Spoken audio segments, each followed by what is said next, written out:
சில சாஸ்திரத்துலேருந்து, அது especially Srimad பாகவதத்துலேருந்து code பண்ண போறார். ஸ்ரீமத் பாகவதத்தில் வந்து என்னென்ன ஸ்லோகங்கள் வந்து இந்த நிஷ்டா, ருச்சி, ஆசக்தி, பாவா, பிரேமா இதுக்கெல்லாம் வந்து பிரமாணங்கள் வந்து சாஸ்திரத்துலேருந்து ஸ்ரீமத் பாகவத குறிப்பிட்ட கொடுக்க போறாரு. ஏன்னா ஸ்ரீமத் பாகவதங்கிறது என்னது, அது வந்து ஸ்பாட்லெஸ் புராணம், அதில் எந்த குறைவுகளும் பார்க்க முடியாது. வேதாந்த சாரம் இது, எல்லா வேதங்களோட சாரமும் ஸ்ரீமத் பாகவதம். அதனால அவர் வந்து இப்போ நிறைய ஸ்லோகங்கள் இப்போ கோட் பண்ண போறாரு. நம்ம எல்லாம் பார்க்க முடியும் சொல்ல முடியாது, நம்ம ஏதோ கொஞ்சம் கொஞ்சம் பார்க்கலாம். பட் இங்கே விஸ்வநாத் சக்கர டாக்கூர் என்ன சொல்றாரு அப்படின்னா, நம்ம சாஸ்திரத்துக்கு பிரமாணம் வச்சுட்டு தான் நம்ம வந்து எல்லாம் பார்ப்போம். எனக்கு சாஸ்திர பிரமாணம் இருந்தால் தான் கொடுத்தாதான் நான் வந்து இந்த நிலைகளை நம்புவேன் அப்படின்னு சொன்னோம் அப்படின்னா, நம்ம வந்து நம்மளோட பக்தி வந்து ரொம்ப ஸ்மூத்தாக இருக்காது, அதாவது ரொம்ப ரஃப்பாக இருக்கும். அதனால எஸ் தேவை, அதாவது மற்ற நாஸ்திகவாதிகளுக்கு இல்லை பக்தி மார்க்கத்தில் இல்லாதவங்களுக்கு வந்து ப்ரூவ் பண்ணுறதுக்கு சாஸ்திரத்தோட பிரமாணம் தேவை. ஆனால் நம்ம பக்தியில் வந்திருக்கோம் அப்படின்னா இந்த பக்தி ப்ராசஸை நம்ம ப்ராக்டிஸ் பண்ணியே அதுலேருந்து நமக்கு என்ன அனுபவம் கிடைக்கிறதோ அதுவே நமக்கு பிரமாணம், அதுதான் நமக்கு முக்கியமான பிரமாணம். ஏன்னா நம்ம நீங்கள் நாம ஜபம் பண்ணுங்க பண்ணுங்க எல்லாரும் சொல்கிறாங்க. ஸோ நாம ஜபம் பண்ண ஆரம்பிச்ச உடனே நமக்கு என்ன ஆகிறது, நம்ம வந்து சொல்லவே சேண்ட் அண்ட் பி ஹாப்பி அப்படின்னு சொல்கிறாங்க. நம்ம நாம ஜபம் பண்ணுறோம், நமக்கு ஒரு சந்தோஷம் கிடைக்கும், ஆனந்தம் கிடைக்கிறது, அதனால நம்ம நாம ஜபம் இன்னும் பண்ண ஆரம்பிக்கிறோம். நம்ம வந்து சாத்விகமான ஆகாரம் சாப்பிட்றோம், அதுலேருந்து நமக்கு வந்து நம்மளோட உடம்போட சுவாஸ்தியம் வந்து இம்ப்ரூவ் ஆகிறது தெரியறது, அதனால கண்டினியூ பண்ணுறோம். ஸோ இந்த மாதிரி எல்லாத்துக்குமே வந்து சாஸ்திரோட பிரமாணம் தேவைங்கிறது அவசியம் இல்லை, நம்ம சொந்த அனுபவங்களாலே நம்ம தெரிஞ்சுக்கலாம். பட் இருந்தாலும் விஸ்வநாத் சக்கர டாக்கூர் இந்த மாதுரி காதம்பரி எழுதும்போது இது வரைக்கும் எல்லாத்துக்கும் வந்து சாஸ்திர பிரமாணம் கொடுத்துருக்காரு, கொடுக்கலங்கிறது கிடையாது. பட் இருந்தாலும் சில பேர் எக்ஸாக்டாக இந்த ருச்சிக்கு ஏதாவது ஸ்லோகம் இருக்கா, எக்ஸாக்டாக இந்த ஆசக்திக்கு ஏதாவது ஸ்லோகம் இருக்கா அப்படின்னு கேட்பாங்க. அவர் வந்து எப்படி ருச்சி வந்து ஒருத்தருக்கு வந்து டெவலப் ஆகுறது அதெல்லாம் பற்றி ஸ்லோகங்கள் சொல்லியிருக்காரு. பட் ருச்சிங்கிறது ஒரு நிலை இருக்கு, ஒரு ஸ்டேஜ், அது லட்சணம் என்ன, அதெல்லாம் டைரக்டாக இருக்கா, ஸ்லோகங்கள் இருக்கா அப்படின்னு சில பேர் கேட்கலாம். அதனால அந்த மாதிரி ஜனங்களுக்கும் ஒரு ஆசுவாசம் கொடுக்கணும், இந்த பக்தி மார்க்கத்தில் ஒரு இன்ட்ரெஸ்ட் எடுத்துக்கணும், இது பிராமணிகமானது அவங்களுக்கு சொல்றதுக்காக தான் விஸ்வநாத் சக்கர டாக்கூர் இப்போ நிறைய ஸ்ரீமத் பாகவதத்துலேருந்து ஸ்லோகத்தை எடுத்து கோட் பண்றாரு. ஸோ ருச்சிக்கு அவர் சொல்றாரு, தஸ்மின் சதா லப்த ருச்சேர் மகாமதே பிரிய ஸ்ரவஸ்ய ஸ்கலிதா மதிர் மமா. ஸோ இங்கே சொல்றாரு, இந்த ஸ்ரீமத் பாகவதம் முதல் ஸ்கந்தத்திலே 5வது அத்தியாயத்தில் நாரத முனி வேதவியாசருக்கு உபதேசம் பண்ணும்போது அவர் சொல்றாரு, தஸ்மின் ததா லப்த ருச்சேர் மகாமதே. ரொம்ப புத்திசாலியா இருக்கிறவங்க ஜனங்கள் தான் அவங்களுக்கு வந்து இந்த பக்தி மார்க்கத்தில் இருந்துக்கிட்டு சுத்த பக்தர்களோட வாயால பகவானோட ஹரிநாம ஹரிகீர்த்தனை கேட்கும்போது என்ன ஆகுறது அப்படின்னா அவங்களுக்கு அஸ்கலிதான்னா என்னது, அஸ்கலிதானா அன்டிவியேட்டட் பக்தி, அன்டிவியேட்டட் பக்தி அவங்களுக்கு வந்து டெவலப் ஆகுறது. அன்டிவியேட்டட் பக்தி டெவலப் ஆகுறதுனால என்ன ஆகுறது அவங்களுக்கு, அதனால ருச்சி. தஸ்மின் ததா லப்த ருச்சேர், ருச்சேர்னா ருச்சி, டேஸ்ட், பகவானை பற்றி இன்னும் கேட்கணும், இன்னும் நான் சிரவணம் பண்ணணும், அந்த மாதிரி ஒரு ருச்சி, ஒரு டேஸ்ட் டெவலப் ஆகுறது. அந்த மாதிரி டேஸ்ட் டெவலப் ஆனோடனே என்ன ஆகுறது அப்படின்னா அந்த பக்தர்களுக்கு இந்த பௌதிக உலகத்தில் இருக்கிற இந்த ஜட சரீரமும் சூக்ஷ்ம சரீரம் இதெல்லாம் கவரிங்ஸ் இதெல்லாம் வந்து கிளியர் ஆகிறது, அவங்க வந்து பகவான் அடையிறாங்க. ஸோ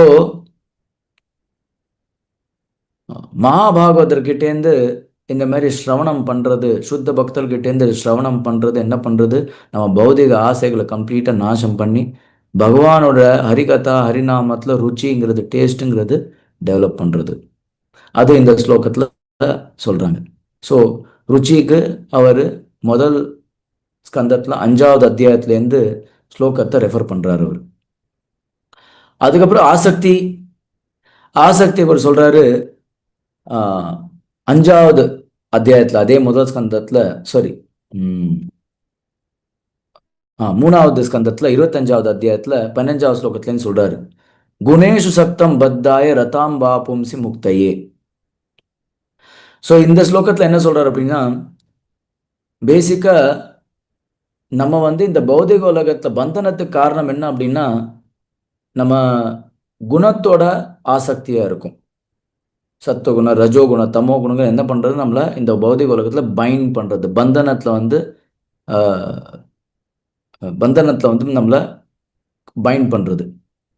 பட் அதே நம்ம இந்த பௌதிக உலகத்துல பந்தனம் இல்லாம, அதாவது இந்த பௌதிக உலகத்துல நமக்கு டேஸ்ட் இல்லாம இந்த 3 குணத்திலேருந்து முக்தமாயி நம்ம ரதம் வா பும்சி முக்தையே. ரதம்னா என்ன? ஆசக்தி.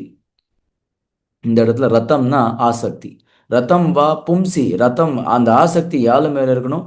பும்சி, பும்சாம் அப்படின்னா நம்ம மனுஷ ஜென்மம்.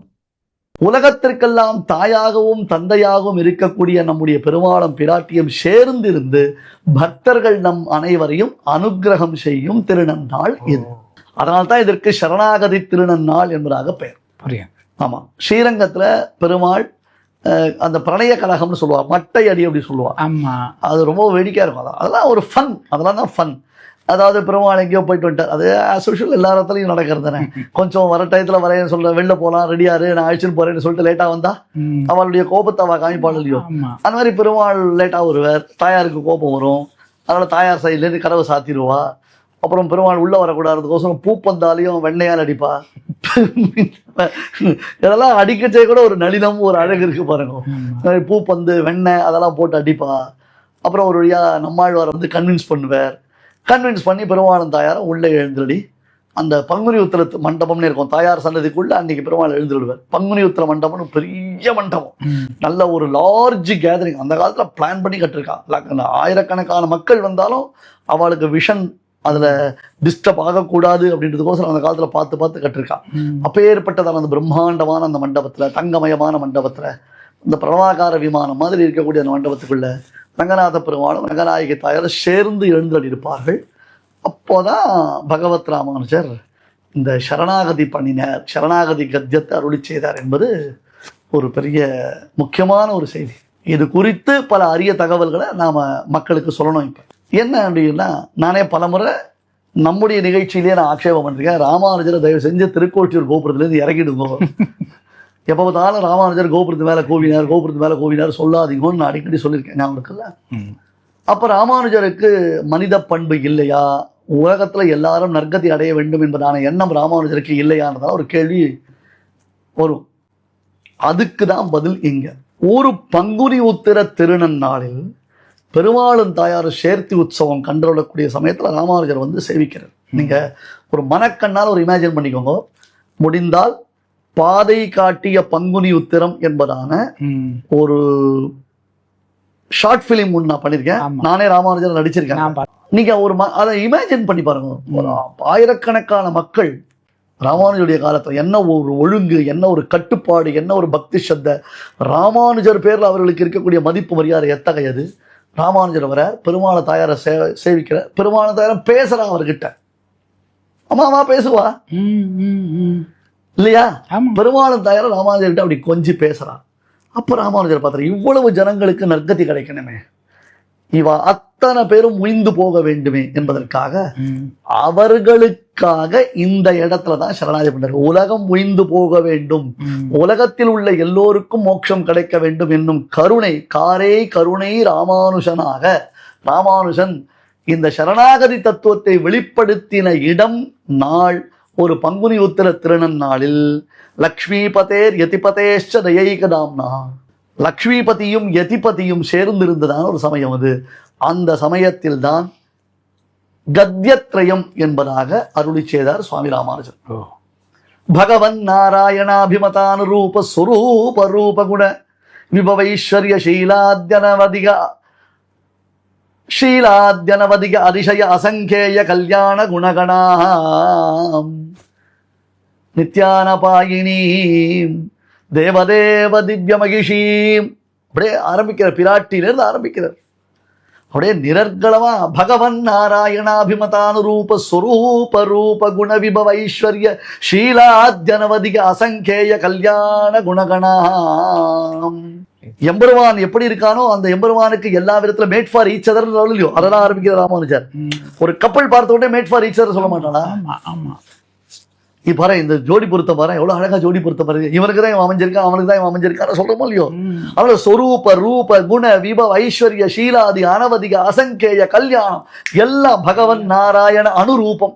எம்பெருமான் எப்படியெல்லாம் இருக்கானோ அதனால்தான் அந்த ராமனும் சீத்தையும் வரும்பொழுது அந்த ராம சீத்தையினுடைய கம்பேரிசன் பாரு. அவ ரெண்டு பேரும் தான் அழகா பார்த்துட்டு ராமனுக்கு தான் சீத்தை, சீத்தைக்கு தான் ராமன். இந்த இவ வேற யாருக்கு இருக்க முடியும்? இப்ப ராவணனுக்கு போய் சேர்ந்ததுன்னா எப்படி இருக்கும்? இல்ல ராமன் சூர்பனக கிட்ட மாட்டிட்டாருன்னா எப்படி இருக்கும்? அந்த அது அந்த யௌவனம், அழகு, நளினம், குணம், கருணை இல்லையா? ராகவோர்கதி வைதேகி துல்லியசீல வயோவிருத்தாம் துல்லியாபிஜன லட்சணாம். ஆஞ்சநேயர் சர்டிஃபை பண்றார். ஆஹா பாரியா, என்னமோ ராமன் பொண்டாட்டி தொலைச்சிட்டு இப்படி அழறானே, இவன் தான் என்ன நினைச்சிருந்தேன். கட்சியில சீதையை பார்த்த பிறகுதான் தெரிஞ்சது இந்த பொண்டாட்டி விட்டுட்டு ராமன் எப்படி உசுவா இருக்கான்னு. அவர் நைட்டுக்கு பிரம்மச்சாரி, அவருக்கு ஃபேமிலி எல்லாம் தெரியாது அவருக்கு. அவர் சுக்ரீவன் தான் அப்படின்னா ராமன் அப்படின்னு நினைச்சு விட்டார். அவர் இல்லையா பொண்டாட்டி காணனா இப்படி குதி குதி குச்சிட்டு இருக்கான், பேசாம ஜாலியா இருக்க வேண்டியது தானே அப்படின்னு. அப்புறம் பார்த்தார், ஆஹா இவளை விட்டுட்டு ராமபிரான் எப்படி உசுரோடு இருக்கான், ராமன் கல்லஞ்சக்காரன் அப்படின்ட்டு. துல்லியசீல வயோவிருத்தம், வயசு இருக்கட்டும், குணம் இருக்கட்டும், பண்புகள் இருக்கட்டும், அழகு இருக்கட்டும், இதெல்லாம் ராமனுக்கு ராகவோர்கதி வைதேகி. ராமனுக்கு தான் சீதை, சீதைக்கு தான் ராமன் சொல்றார் ஆஞ்சநேய சுவாமி. அந்த மாதிரி பகவன் நாராயண அபிமதா அனுரூப் அப்படியே அனுபவ பரிவாகமா சுவாமி ராமானுஜருக்கு பெருகிறது. அப்படியே அந்த பிராட்டியினுடைய திருக்கல்யாண குணங்களை பார்க்கிறாரு, பெருமாளுடைய திருக்கல்யாண குணங்களை பார்க்கிறாரு. ஆஹா சரியான சமயம், மூடு பார்த்து அப்பா அம்மா கிட்ட ப்ராக்ரஸ் ரிப்போர்ட்ல கையெழுத்து வாங்குற மாதிரி இது.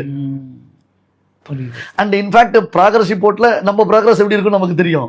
சோ அம்மா பக்கத்துல இருந்துட்டான்னு சொன்னா என்ன இருந்தாலும் அப்பா கிட்ட ஈஸியா கையெழுத்து வாங்கிடலாம். அப்பா கிட்ட தனியா போய் மாட்டினா அவ்வளவுதான் மாட்டிப்போம். அதனால இவளை பக்கத்துல வச்சுட்டு எப்படி லக்ஷ்மணன் என்ன பண்ணான், பெருமாள் காட்டுக்கு போச்சே ராமனை சீதை முன்னிலையில ராமன் கிட்ட சரணாதி பண்ணான். சீதையை பக்கத்துல வச்சுட்டு அப்படி சரணாதி பண்ணான். பெருமாள் காலில் விழுந்தான், சீத்தை மூஞ்ச பார்த்தான். ரெக்கமெண்டேஷன் அப்படின்னா இந்த தமிழ்ல ஒரு பதம் கேள்விப்பட்டிருக்கீங்களா? ரெக்கமெண்டேஷன் தமிழ்ல அர்த்தம் சிபாரிசு. சிபாரிசுன்னு அர்த்தம் தமிழ்ல, சிபாரிசுன்னு அர்த்தம், ரெக்கமெண்டேஷன் அர்த்தம். எனக்கு பெரியவர்கள் சொல்லியிருக்கா ஸ்ரீ பார்ஷ்வம், புருஷகார பூதம் பேரு. பிராட்டி நமக்காக பெருமாள்கிட்ட ரெக்கமெண்ட் பண்ணக்கூடியவள், நமக்காக பெருமாள்கிட்ட பரிந்து பேசுபவள். ஸ்ரீ பார்ஷ்வம், பார்ஷ்வம்னா பிசைட். பிராட்டி பக்கத்துல இருந்தான்னா எப்பேற்பட்ட பாப்பி காக்காசுரனை போல த மோஸ்ட் வாண்டட் கிரிமினலா இருந்தா கூட அவன் பிழைக்க முடியும். பிராட்டி பக்கத்துல இல்ல அப்படி கேட்டா எப்பேற்பட்ட புண்ணியாத்மாவும் பிழைக்கிறது கஷ்டம். So Sri பார்ஷ்வம் will become as சிபாரிசு. அவளை முன்னிட்டு இந்த முறை திருமகள் என்று இவளை முன்னிட்டுன்ற மாதிரி பிராட்டியை முன்னிட்டு பெருமாள்கிட்ட சரணாகதி பண்ணி இத்தனை ஜனங்க இருக்காளே, இவா எல்லாருக்கும் நற்கதி கிடைக்க வேண்டாமா, இவாளுக்கான என்னுடைய சம்பந்தத்தினால் நீ மோட்சம் கொடுக்க வேண்டாமா என்று சுவாமி ராமானுஜர் கத்யத்ரயம் என்னும் உத்தமமான ஒரு ஸ்தோத்திரத்தை, பொயட்டிக்கல் ஸ்தோத்திரம், அதாவது ப்ரோஸ் ஆர்டர் ஸ்தோத்திரம். அது ப்ரோஸ், அது பொயட்ரி இல்ல, அது ப்ரோஸ், கத்தியம்னு பேரு. இப்ப சொல்றோம் இல்லையோ, அந்த கத்திய ரூபமாக பகவானிடத்தில் பிரார்த்தித்தார். அதனால்தான் இன்னைக்கும் எல்லா சன்னதிகளிலும் பெருமாளுடைய சேர்த்தியில இந்த கத்தியத்ரயத்தை சேவிப்பாங்க. அதாவது சரணாகதி கத்தியம்னு பேரு. Direct the complete surrender in the lotus feet of Perumal and Piratti. திவ்ய தம்பதி, சரண்ய தம்பதி, சேஷி தம்பதி, திவ்ய தம்பதினு பெருமாள் பிராட்டி திருவடியில சரணாகதி பண்றது, அது சரணாகதி கத்தியம்னு பேரு. அடுத்தது வைகுண்ட கத்தியம், டிஸ்கிரிப்ஷன் ஆஃப் வைகுண்டம். எப்படி இருக்கும் வைகுண்டம், வைகுண்டம்னா எப்படி, வைகுண்டம்லாம் நீ போகணும்னு ஆசைப்படுறியா, வைகுண்டம் போனா எப்படி இருப்ப, அதுக்கு ஜர்னி எப்படி இருக்கும், அதோடைய டிராவல் எப்படி இருக்கும், அதெல்லாம் பத்தி எக்ஸ்பிளைன் பண்றது. சார் எங்கேயோ போறேன் வைகுண்டம், எப்பயோ போய் பார்க்க போறேன், அந்த வைகுண்டத்தை இப்ப நான் எங்க ஃபீல் பண்ணணும்னா Sriranga Gadyam. This Srirangam itself is Vaikuntham. பூலோக வைகுண்டம் ஸ்ரீரங்கமே. அதனுடைய அர்த்தங்களை நாம தெரிஞ்சு அனுசந்தித்தோம்னா இப்படி ஊரை சாக்கடையா நாளடிக்க மாட்டோம். அது எந்த திவிதேசமா இருந்தாலும் சரி, அந்த திவிதேசங்களுடைய வர்ணனையை பார்க்கும் பொழுது இப்ப நாம எப்படி வச்சிருக்கோம், அதெல்லாம் கம்ப்ளீட்டா பொல்யூட் பண்ணி வச்சிருக்கோம். இதுதான் பங்குனி உத்திரம். பல திருக்கோவில்கள்ல பங்குனி உத்திரத்துல திருத்தேரோட்டம் உண்டு, பல கோவில்கள்ல பங்குனி உத்திரத்துல திருத்தேரோட்டம் உண்டு, சுவாமி விசேஷமா கோவில்ல உண்டு. இப்ப ரங்கநாதன் அப்படிதான் பெருமாள்லாம் அந்த உற்சவத்தை முடிச்சுட்டு வந்து மட்டையடி ஆவர். காஞ்சிபுரத்துல பங்குனி உத்திரம் 10 நாள் உற்சவம். மலையாள நாச்சியார் இருந்தாங்க, தாயாரோட பெருமாளுக்கு 10 நாள் உற்சவம் நடக்கும். அப்புறம் 5 தாயார்களோடு சேர்ந்து பெருமாள் சேர்த்து கண்டருள்வர். ஒரு நாள் திருமகள் மண்மகள் நீளமதலா எல்லா தேவியரும் தன்னுடனே திகழ்ந்து நிற்பன காஞ்சி வரதராஜ பெருமாளோட சேர்ந்து எல்லா தாயார்களும் சேர்ந்து ஒரு சேர்த்தி, அது தாயாருடைய சன்னிதானத்தில் நடக்கும். அது பெருமாள் கம்பீரமா வருவான். அதுவும் ஒரு புது மாப்பிள்ளை மிடுக்கோட. அதுல அப்ப அந்த தாயார்கள்லாம் பார்த்தா இந்த கல்யாணம் ஆகி அந்த புதுமண பெண் இந்த சாந்தி முகூர்த்த அறைக்குள்ள போகச்சே என்ன ஒரு அச்சம் மடம் நாணம் பயிர்ப்பு இருக்க பாருங்க. அந்த திருமுக மண்டலத்துல அவ்வளவு அழகா தெரியும். அதை ரசிக்கலாம். அதை ராமானுஜர் சுவாமி வேதாந்த தேசிகர் முதலான மகான்கள் ரசிச்சிருக்கா, ஆழ்வார்கள் ரசிச்சிருக்கா. எல்லா ஆண்டாள் நாச்சியார் உள்ள எழுந்துருவா.